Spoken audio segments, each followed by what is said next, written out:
உங்ககிட்ட கஸ்டமர் வந்து ஏற்கனவே தச்ச ப்ளவுஸை கொடுத்து ப்ளவுஸ் போட்டதுக்கப்புறம் ஷோல்டர் வந்து இறங்குது அப்படின்னு சொல்கிறாங்க. அதை எப்படி சரி பண்ணலாங்கிறத பார்க்கலாம்.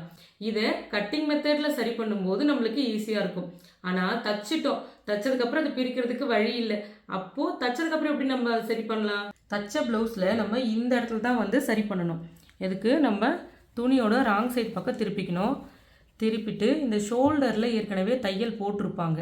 இப்போது அதில் தான் நம்ம பிடிக்க போகிறோம். எப்படி பிடிக்கணும் அப்படிங்கிறத சொல்கிறேன். இங்கே தையல் போட்டிருக்கா, அது வரைக்கும் நம்ம இப்படி பிடிச்சிக்கணும். பிடிச்சிட்டு இந்த இடத்துல உங்களுக்கு எவ்வளோ லூஸ் இருக்கோ அதை வந்து பிடிக்கணும். ப்ளவுஸ் எந்த அளவுக்கு லூஸாக இருக்குது, அதை நம்ம எவ்வளோ வந்து தைக்கணுங்கிறத எப்படி பார்க்குறது? ப்ளவுஸை வந்து அவங்கள போட சொல்லிவிட்டு அவங்களுக்கு எந்த அளவுக்கு லூஸாக இருக்குது அப்படின்னு சொல்லி நம்ம இப்படி கையால் எடுத்து பார்க்கணும். இந்த மாதிரி எடுத்து பார்த்துட்டு வர லூஸை தான் நம்ம வந்து தைக்கணும்.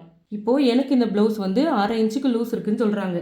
அப்போ நான் ஒரு பக்கத்துக்கு 1/4 இன்ச்சில் பிடிச்சேன்னா இது 2 பக்கம் இருக்கா, 2 பக்கத்துக்கு சேர்த்து 1/2 இன்ச்சு சரியாயிடும். நம்ம தையல இங்கேருந்து ஆரம்பித்து நம்ம ஷோல்டர் தைச்சிருப்போம் இல்லையா ஏற்கனவே, அந்த ஸ்டிச்சிங் வரைக்கும் இப்படி கொண்டு போய் விடணும் ஓரமாக. இப்போ தைக்கிறேன் பாருங்கள்.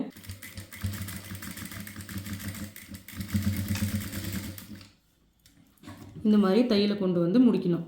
இந்த மாதிரி தைச்சதுக்கப்புறம் துணியோட ரைட் சைட் பக்கம் திருப்பி நம்ம பார்த்தோம்னா நம்மளுக்கு ஃபினிஷிங்கில் எந்த குறையும் இருக்காது. அதே மாதிரி நம்மளுடைய ஷோல்டர் ஃபாலையும் வந்து சரி பண்ணிடலாம்.